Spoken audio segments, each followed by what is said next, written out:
नमस्कार। आदर्श शिक्षण संस्थान द्वारा आयोजित ऑनलाइन शिक्षण में आपका हार्दिक स्वागत। पिछले वीडियो में हमने अभाज्य गुणनखंड, सारू गुणनखंड के बारे में पढ़ा था। इससे ठीक आगे आज जो हम सारू गुणनखंड, अभाज्य गुणनखंड से संबंधित ही अगले अध्याय में हम पढ़ेंगे 3.6 में संख्याओं का महत्व ज्ञात करना। महत्व का मतलब महत्व समापत्ति है। महत्व दो या दो से अधिक संख्याओं का वह सबसे बड़ा सारू गुणनखंड होता है जो उन दोनों संख्याओं का वह महत्व कहलाता है। तो हम महत्व कैसे ज्ञात करते हैं, इनके बारे में हम चर्चा करेंगे। सबसे पहले मान लीजिए संख्या है हमारे पास 48, 18 और 48।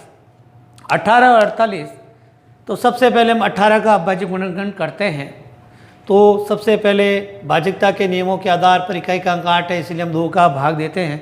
तो 2 का भाग 18 में देते हैं तो 9 होते हैं, 9 आते हैं। फिर 3 का देते हैं तो 3 बार भाग जाता है। फिर 3 का भाग 3 में देते हैं तो 1 आता है। इस प्रकार जो है इसका हम अभाज्य गुणनखंड निकालते हैं। ठीक इसी तरह से 48 का भी हम निकालते हैं। तो पहले 2 का भाग देंगे तो 24 आएंगे, और 2 का भाग देंगे इसमें 24 में तो 12 आएंगे। फिर 2 का भाग 12 में देंगे 6 आएंगे, और 2 का भाग 6 में देंगे तो 3 आएंगे। फिर 3 में 3 का भाग देंगे तो 1 आएगा। इन दोनों संख्याओं में यानी 18 के गुणनखंड 2 इंटू 3 इंटू 3, फिर 48 के गुणनखंड 2 into 2 into 2 into 2 into 3।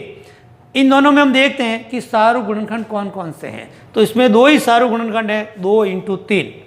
2 into 3 ही जो है दोनों में सारू गुणनखंड है। अतः इन दोनों को हम 2 इंटू 3 लिख करके गुणा करते हैं तो वो उस संख्या का महत्व होता है। अतः इन दोनों का दोनों संख्याएं 18 और 48 का जो महत्व है वह 6 प्राप्त हुए। प्रश्न बी में हम देखते हैं कि 2 संख्याएं हैं 30 और 48, 30 और 42। तो पहले 30 का अभाज्य गुणनखंड करते हैं। तो इसमें 2 का भाग देते हैं 30 में तो 15 होते हैं। फिर 3 का भाग 15 में देते हैं तो 5, फिर 5 का भाग 5 में देते हैं तो 1, यानी अभाज्य संख्या। इसलिए तो इस प्रकार से जो है हमें 30 के जो है गुणनखंड प्राप्त हो गए। फिर 42 के जो है अभाज्य गुणनखंड करते हैं तो 2 का भाग देते हैं 42 में तो 21, फिर 3 का भाग देंगे 21 में तो 7 आएंगे। फिर 7 का भाग जो है 7 में जाएगा तो 1 आएगा।